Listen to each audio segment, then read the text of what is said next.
Hello guys. कल हम लोगों ने बात की थी एलर्जी की और ऑटो इम्यून डिजीज़ेज़ की। ठीक है, हमने बताया था किस तरीके से अगर बॉडी के जो टी सेल्स हैं अगर वो खुद सेल्फ और नॉन सेल्फ को नहीं पहचान पाए तो ऑटो इम्यून डिजीज़ेज़ हो सकती है और वो खुद ही की बॉडी को डिस्ट्रॉय कर सकते हैं। तो आज हम कंटिन्यू करेंगे with the same topic and today will go with immune system of body. ठीक है, मतलब हमने एक बात तो कर ली एक्वायर्ड इम्यूनिटी में। हम लोगों ने ये बोल दिया कि हमारे पास बी सेल्स हैं। ठीक है, हमने बोल दिया हमारे पास टी सेल्स हैं। हमने इनकी बात तो कर ली, लेकिन अगर ये प्रोड्यूस कैसे होते हैं, ये कैसे बनते हैं, इनके मैकेनिज्म हमने अभी तक नहीं जाना है। तो आज हम इसकी बात करेंगे। तो अब जो हमारा ये जो इम्यून सिस्टम है, इसमें हमें लिम्फॉइड ऑर्गन्स भी देखने को मिलते हैं। ठीक है, इम्यून सिस्टम में कौन कौन इन्वॉल्व होते हैं? लिम्फॉइड ऑर्गन्स भी इन्वॉल्व होते हैं, टिश्यूज़ भी इन्वॉल्व होते हैं। ठीक है, सेल्स वगैरह भी इन्वॉल्व होते हैं, एंटीबॉडीज़ जैसे कि हमने बात की ही थी। ठीक है, ये सब इन्वॉल्व होते हैं। कौन कौन? Lymphoid organs, tissues, cells, antibodies, काफ़ी कुछ इन्वॉल्वमेंट होता है। हमारा इम्यून सिस्टम जो है काफ़ी सारी चीज़ों से मिलके बनता है। ठीक है, अब अगर मैं बात करूँ कि ये जो लिम्फॉइड साइट्स है, हमने क्या बोला, ये बी सेल्स, ये टी सेल्स, ये क्या सब है? लिम्फोसाइट्स ही हैं एक तरीके के। B lymphocyte, T lymphocyte. ठीक है, अब ये जो लिम्फोसाइट है ये बनते कहाँ हैं, मैच्योर कहाँ होते हैं, तो इनकी बात करेंगे। ठीक है, तो ये जो लिम्फॉइड ऑर्गन्स होते हैं ना, ये जो लिम्फॉइड ऑर्गन्स होते हैं, यहाँ पे ये वो ऑर्गन्स हैं जहाँ पे क्या होता है, origin and maturation of lymphocytes occur. ठीक है, ये जो लिम्फॉइड ऑर्गन है ये वो जगह है जहाँ पे मैं ना जो आपके लिए बी सेल्स, टी सेल्स, जो आपके लिम्फोसाइट्स हैं, इनका ओरिजिन भी होता है और ये मैच्योर भी होते हैं। अब ये जो लिम्फॉइड ऑर्गन है इसको हमने दो कैटेगरी में डिवाइड कर दिया, एक तो प्राइमरी लिम्फॉइड ऑर्गन, ठीक है, और एक सेकेंडरी लिम्फॉइड ऑर्गन। अब नाम से ही पता चल रहा है प्राइमरी लिम्फॉइड ऑर्गन का क्या मतलब है, मतलब जहाँ पे ओरिजिन हो रहा है, ठीक है, वगैरह जहाँ पे, लेकिन और सेकेंडरी से पता चल रहा है कि आपके ओरिजिन तो हो चुके हैं, फिर बाद में उनको मैच्योर होने के लिए जहाँ जाना पड़ रहा है वगैरह, तो ये सेकेंडरी। तो अब इसमें सबसे पहले हम ये देखेंगे कि प्राइमरी लिम्फॉइड ऑर्गन्स में कौन कौन आते हैं और सेकेंडरी लिम्फॉइड ऑर्गन्स में कौन कौन आते हैं ऑर्गन। ठीक है, प्राइमरी लिम्फॉइड ऑर्गन्स में अगर मैं बात करूँ, प्राइमरी लिम्फॉइड ऑर्गन्स की अगर मैं बात कर रहा हूँ, तो इसमें कौन कौन है? सब इसमें दो हैं, एक तो बोन मैरो एंड एक थाइमस। ठीक है, थाइमस एंड बोन मैरो, ये दो चीज़ें आती हैं प्राइमरी लिम्फॉइड ऑर्गन्स में।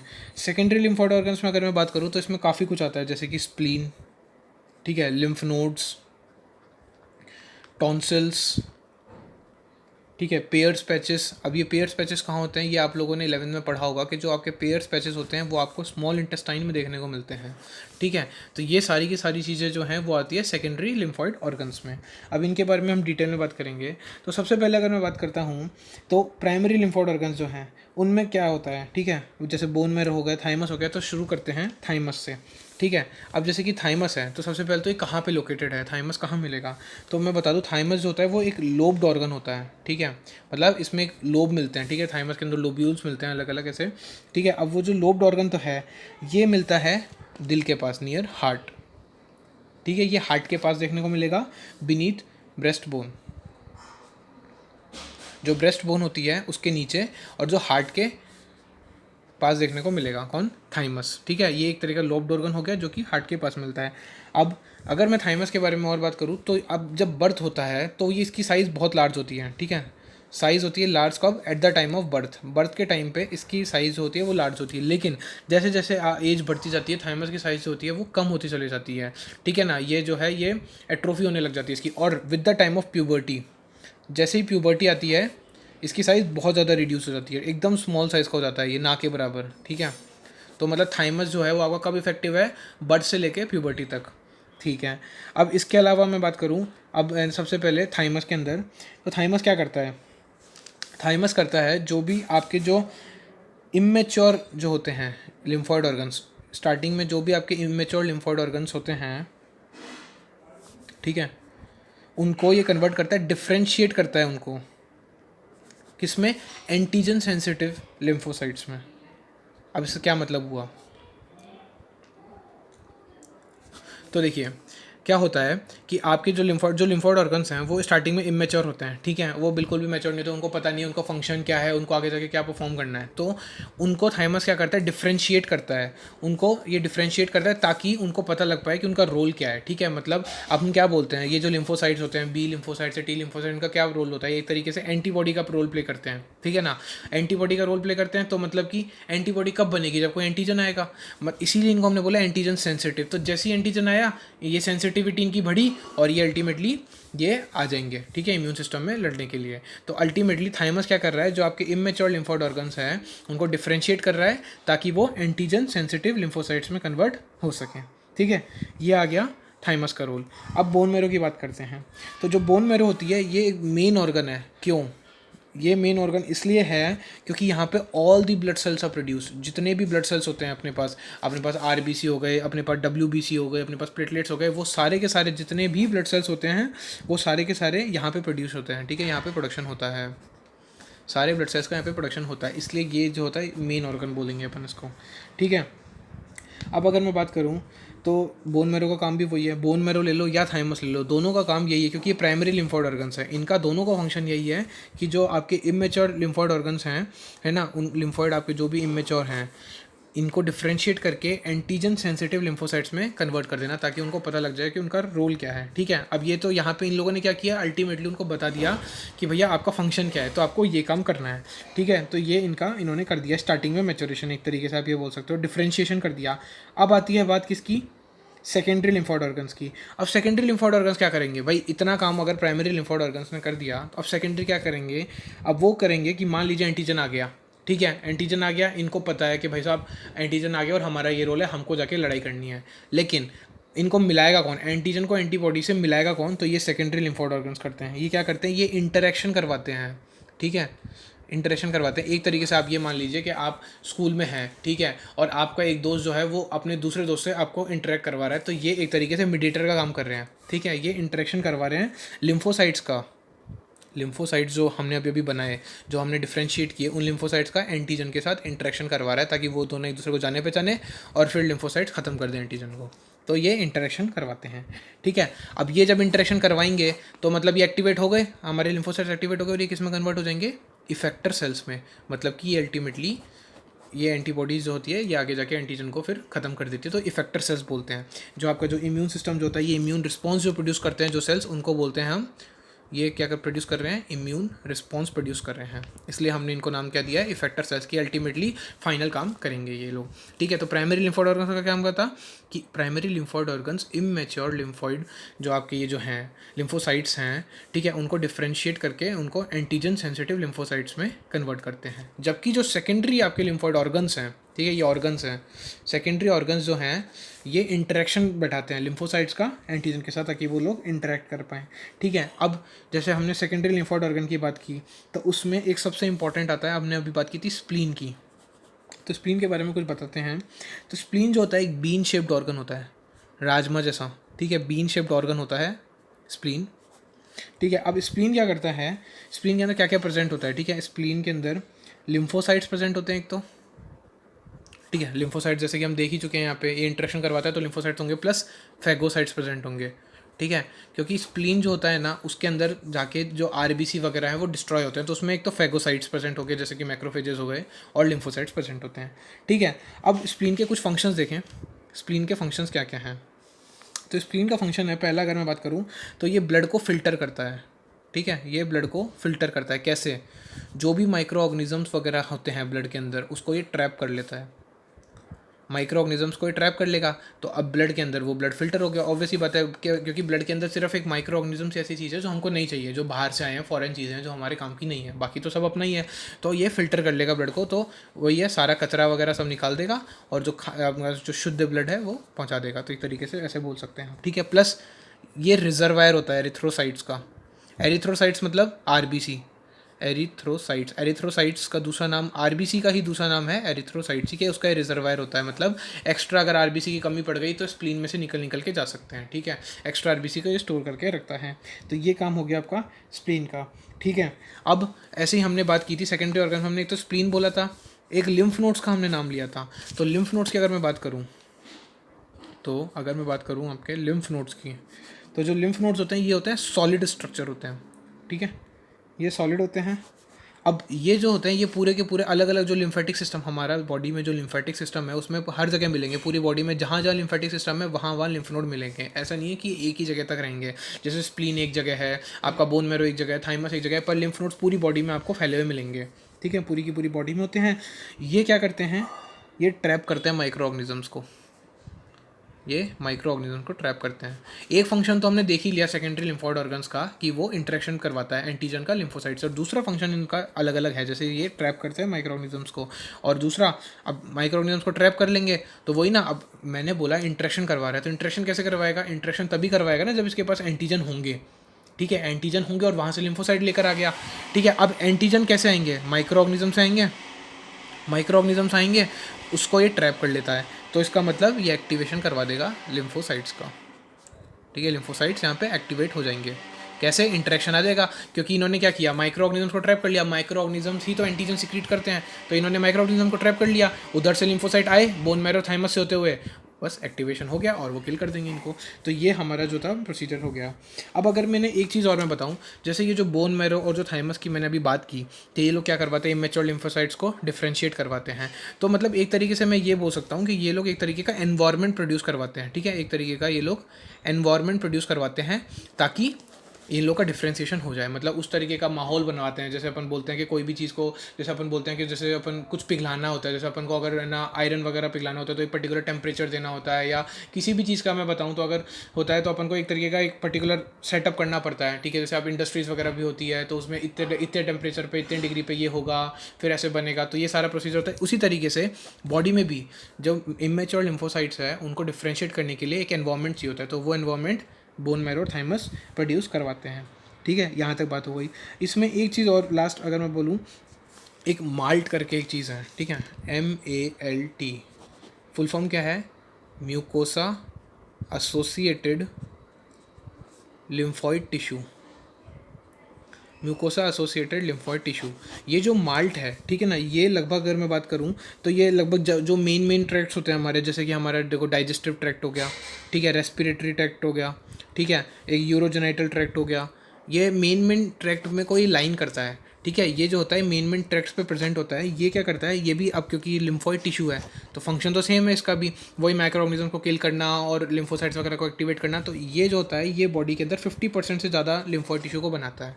जैसे मैं बात करूँ जो लिम्फॉइड टिश्यू है, तो ये माल्ट, आप लोगों को बस इतना याद रखना है कि जो माल्ट है उसकी फुल फॉर्म है म्यूकोसा एसोसिएटेड लिम्फॉइड टिश्यू, और ये लगभग 50% ऑफ लिम्फॉइड टिश्यू को बनाता है बॉडी के, ठीक है। तो 50% ऑफ लिम्फॉइड टिश्यू जो होता है वो बॉडी में as a form of malt present होता है, ठीक है, अलग अलग जो कि मेजर जो आपके ट्रैक्ट्स होते हैं, डाइजेस्टिव ट्रैक्ट हो गया, रेस्पिरेटरी ट्रैक्ट हो गया, यूरोजेनाइटल ट्रैक्ट हो गया, इनमें ये प्रेजेंट होता है, ठीक है। ये हमने बात कर ली हमारे इम्यून सिस्टम ऑफ बॉडी की। अब एक बहुत ही प्यारा टॉपिक शुरू होने वाला है जो कि एग्जाम पॉइंट में के तौर से भी बहुत ज़्यादा इंपॉर्टेंट है, और जैसा कि हम बोलते हैं कि जो सबसे ज़्यादा जो ऐसा डिजीज़ जिसका कोई आज तक ट्रीटमेंट नहीं मिला, एड्स, ठीक है। सबसे पहले अब एड्स के अंदर अगर मैं बात करूं तो इसके अंदर हमने बात की थी, ये कैसा था, इन्फेक्शियस डिजीज़ थी, ठीक है। अगर मैं पुरानी रिकवरी जो रिकॉल करूं मेमोरी अगर अपन लोगों की, तो इन्फेक्शियस डिजीज़ अपन ने बताई थी, ठीक है, और ये फैटल होती है, ये बहुत डेंजरस है क्योंकि इसकी अभी तक कोई भी ऐसा ट्रीटमेंट नहीं मिली है। इसके अंदर ऐसा कोई गारंटी नहीं है कि इंसान बचने के चांसेस होते हैं, बस हाँ ये है कि हम टाइम बढ़ा सकते हैं कि इंसान ज़्यादा से ज़्यादा टाइम तक सर्वाइव कर सकता है। तो शुरू करते हैं एड्स, ठीक है। तो अब एड्स के अंदर अगर मैं बोलूँगा तो सबसे पहले what is AIDS, full form क्या है, तो उसकी फुल फॉर्म है एक्वायर्ड, ठीक है, immuno deficiency syndrome, acquired immuno deficiency syndrome, ठीक है। अब इसका मतलब समझते हैं, एक्वायर्ड इम्यूनो डेफिशिएंसी सिंड्रोम, इससे साफ पता लग रहा है मतलब कि आपका जो इम्यून सिस्टम है वो डेफिशिएंट है, ठीक है, यहाँ पे आपके पास डेफिशिएंसी हो रखी है, किसकी, इम्यून सिस्टम की डेफिशिएंसी हो रखी है, ठीक है। अब सिंड्रोम का क्या मतलब होता है, सिंड्रोम मतलब एक तो हम बोलते हैं कि सिम्टम्स आते हैं, सिंड्रोम मतलब आ गया ग्रुप ऑफ सिम्टम्स के बहुत सारे सिम्टम्स आपको एक साथ आ गए, तो दैट इज़ सिंड्रोम, ठीक है। और हमने बता ही दिया डेफिशिएंसी होती है यहाँ पे इम्यून सिस्टम की, एड्स की फुल फॉर्म हो गई, ठीक है। अब सबसे इंपॉर्टेंट हम जो बोलते हैं, हाँ इसके अंदर एक चीज़ और, अब ये हम जो बोलेंगे ये एड्स होता है ये कॉन्जेनाइटल नहीं होता है, मतलब ऐसा नहीं है कि ये जीन्स की वजह से आता है या जेनेटल होता है, ठीक है, कोई जेनेटिक डिजीज़ की वजह से आता है, ये इंसान जो है उसके अपने लाइफ टाइम में अक्वायर्ड करता है, तो ये करता है अक्वायर्ड ड्यूरिंग लाइफ टाइम, ठीक है। तो it is not a congenital disease, it is an acquired disease, ठीक है, यह क्लियर होना चाहिए सबसे पहले तो। अब वही कौन कॉज करता है इसको, तो the most famous HIV virus, human immuno deficiency virus, ठीक है, इसको कौन कॉज करता है, HIV virus, human immuno deficiency virus इसको कॉज करता है, ठीक है। अब ये जो ह्यूमन इम्यूनो डेफिशिएंसी वायरस होता है ये एक ग्रुप ऑफ वायरसेस का मेंबर है, ठीक है, मतलब इसकी गैंग होती है, ठीक है, ये एक मेंबर है एक ग्रुप ऑफ वायरसेस का, जिस which is known as retro virus, तो इसकी गैंग का नाम है रेट्रो वायरसेस, ये रेट्रो वायरसेस की टीम का एक मेंबर है, ठीक है। अब इसके अंदर क्या होता है, इसका हम पूरा का पूरा डिटेल स्ट्रक्चर बात करेंगे, क्या होता है हमारा HIV वायरस, कैसे ये एक्ट करता है, ये सब हम बात करेंगे। लेकिन आज अगर सिर्फ एक इंट्रोडक्शन की बात करूँ तो इसके अंदर एक RNA जीनोम होता है, ठीक है, जैसे हम बात करते हैं DNA RNA, तो इसके अंदर HIV वायरस में क्या होता है RNA, यहाँ पे DNA नहीं मिलता, ठीक है। अब एक बेसिक एक फैक्ट की बात करूँ तो एड्स का सबसे पहला केस जो देखने को मिला था वो 1981 के अंदर आया था, ठीक है, ये सिर्फ एक फैक्ट वाली बात थी, कुछ नहीं। अब ट्रांसमिशन, हमने अभी तक जितनी भी डिजीज़ पढ़ी थी उसमें हमने ये बताया था कि ट्रांसमिशन कैसे होता है, किसी में हमने बताया था कंटेमिनेटेड फूड एंड वाटर, किसी में हमने बताया था ड्रॉपलेट इन्फेक्शन। एड्स कैसे होता है, तो एड्स कई तरीके से हो सकता है। पहला सेक्शुअल कॉन्टैक्ट, ठीक है, the most common is sexual contact with infected person, अगर कोई इन्फेक्टेड पर्सन के साथ सेक्शुअल कॉन्टैक्ट किया है तो उससे एड्स हो सकता है, ठीक है। दूसरा ट्रांसफ्यूजन, ठीक है, ट्रांसफ्यूजन ऑफ कंटेमिनेटेड ब्लड, मतलब कि मान लीजिए अब ऐसा होता है ना कि हम जैसे ब्लड डोनेट करते हैं, ठीक है, तो मान लीजिए कोई ऐसा पर्सन है जिसको एड्स हो रखा था, उसने किया ब्लड डोनेट, ठीक है, अब उसका ब्लड किसी एक हेल्दी पर्सन को हमने, मतलब जिसको भी ब्लड की रिक्वायरमेंट थी हमने उसको दे दिया, ठीक है। अब क्योंकि ये ब्लड जो है वो ट्रांसफ्यूज़ हो गया, ट्रांसफ्यूजन मतलब एक से दूसरे को मिल गया, तो अब कंटेमिनेटेड था वो ब्लड, उसके अंदर एड्स वायरस था, ठीक है, तो वो ट्रांसफ्यूज़ हो गया, उससे उस दूसरे बंदे में भी एड्स होने के चांसेस होता है, तो ये एक दूसरा हो गया। फिर तीसरा आ गया शेयरिंग इन्फेक्टेड नीडल्स, ठीक है, शेयरिंग इन्फेक्टेड नीडल्स। अब ये इन्फेक्टेड नीडल्स कौन शेयर करता है, तो इन्फेक्टेड नीडल्स शेयर करते हैं जो इंट्रावीनस ड्रग अब्यूज़र्स होते हैं, जो ड्रग्स वगैरह लेते हैं, जो इंजेक्शन के थ्रू ड्रग्स लेते हैं, अगर वो लोग जो है अगर वो शेयर करते हैं तो उसके थ्रू भी ट्रांसमिशन हो सकता है। नेक्स्ट क्या है, infected mother to her child, ठीक है, अगर माँ को जो है वो एड्स है, ठीक है, और अगर वो प्रेग्नेंट है, ठीक है, तो उसके चाइल्ड में भी है ना ये एड्स वायरस आने के चांसेस होते हैं। कैसे, ऑब्वियसली एक ही कनेक्शन होता है, थ्रू प्लेसेंटा के थ्रू आने के चांसेस होते हैं। तो एड्स जो है वो कई तरीके से ट्रांसमिट हो सकता है, सेक्शुअल कॉन्टैक्ट, जो कंटेमिनेटेड ब्लड है उसके थ्रू, उसके ट्रांसफ्यूजन के थ्रू, इन्फेक्टेड नीडल शेयर करने से भी हो सकता है, और जो इन्फेक्टेड मदर से चाइल्ड में भी जा सकता है, ठीक है। पर अब हमने इतना सब बता दिया तो एक चीज़ और जान लीजिए कि एड्स फिजिकल कॉन्टैक्ट के थ्रू कभी नहीं फैलता है, कि अगर हमने एड्स के इन्फेक्टेड पर्सन उसको टच कर लिया या उससे फिजिकल कॉन्टैक्ट रख लिया नॉर्मल, अगर मैंने उसके पास में बैठा हूँ तो उससे नहीं होगा, जैसे दूसरे जो डिजीज़ होती है उसके वो वैसा नहीं है एड्स, इसीलिए ऐसा बोला जाता है। आप लोग टीवी में भी आप लोगों ने कहीं एड्स देखे होंगे जिसमें कई लोग बोल रहे होते हैं, या जैसे अमिताभ बच्चन भी मेरे ख्याल से बोलता है कि जो एड्स वाले लोग हैं जिनको एड्स है उनको आइसोलेट नहीं रखिए, उनको सोसाइटी से दूर मत रखिए, क्योंकि वो फिजिकल कॉन्टैक्ट से नहीं फैलता है, जो आपका टच या नॉर्मल फिजिकल कॉन्टैक्ट है इससे कभी भी नहीं फैलता है। ये जो एड्स फैलता है ये फैलता है थ्रू बॉडी फ्लूइड्स, अगर जो बॉडी के जो फ्लूइड्स हैं वो अगर आपके मिल जाएँ दो लोगों के तो उसके थ्रू फैलता है। जैसे अगर मैं बात करूँ तो जैसे आप कटिंग कराने जाते हैं नाई के पास, ठीक है, तो वो जो है वो भी जैसे अगर वो एक ही तरह की जो नीडल है, अगर सेम नीडल अपन जो बोलते हैं जो अगर रेज़र वगैरह है, अगर वो सेम उसमें जो पत्ती जिसको बोलते हैं अगर वो एक पर्सन के यूज़ किया और उसने दूसरे के यूज़ किया तो उसके थ्रू हो सकता है, ठीक है, क्योंकि उससे बॉडी फ्लूइड्स आ सकते हैं, क्योंकि उसमें ब्लड वगैरह भी आ जाता है, तो उससे ट्रांसफ्यूजन हो सकता है। उससे जो है इन्फेक्टेड नीडल्स, यही लॉजिक है, जैसे हम इन्फेक्टेड नीडल्स की बात कर रहे हैं तो मान लीजिए एक नीडल है, ठीक है, उससे अगर किसी ड्रग अब्यूज़र ने ड्रग्स लिए और उसी नीडल से दूसरे ने ले लिए तो उसमें भी फैल सकता है, क्योंकि बॉडी फ्लूइड जो होता है उस नीडल पर लग जाता है, तो इसके थ्रू एड्स वायरस पहुंच सकता है। तो नॉर्मल टच या फिजिकल कॉन्टैक्ट से नहीं फैलता है, ठीक है। अब एक लास्ट बात अगर मैं बोलूँ तो जैसे जो मान लीजिए एड्स आपको, मान लो एक पर्सन है उसको मान लीजिए 8 साल की उम्र में एड्स हो गया, ठीक है, कैसे भी मान लीजिए कि ना कोई कंटेमिनेटेड ब्लड का ट्रांसफ्यूजन वगैरह हो गया तो उसकी वजह से उसको एड्स हो गया, ठीक है, लेकिन इसका मतलब ये नहीं है कि उसको उस टाइम पे इन्फेक्शन हो गया, ठीक है, इन्फेक्शन मान लीजिए उसको हुआ 8 साल की उम्र में, तो इसका मतलब ये नहीं है कि सिम्टम्स भी तब आएंगे। एड्स के अंदर अंदर यही होता है कि टाइम लैग आता है, मतलब कि टाइम लैग इस तरीके से आता है कि जो इन्फेक्शन जब हुआ और उसके जो सिम्टम्स अपीयर होते हैं उसमें बहुत डिफरेंस आता है। मान लीजिए अगर उसको इन्फेक्शन 8 साल की उम्र में हुआ तो ऐसा हो सकता है कि उसको जो सिम्टम्स आएंगे वो 13 से 18 साल की उम्र के अंदर आए। मतलब ये जो टाइम लैग आता है वो 5 से 10 साल का आता है एड्स के अंदर, कि जब इन्फेक्शन हुआ और उससे जो सिम्टम्स अपीयर हुए उसमें एक टाइम होता है। तो ये एड्स की खास बात है, ठीक है।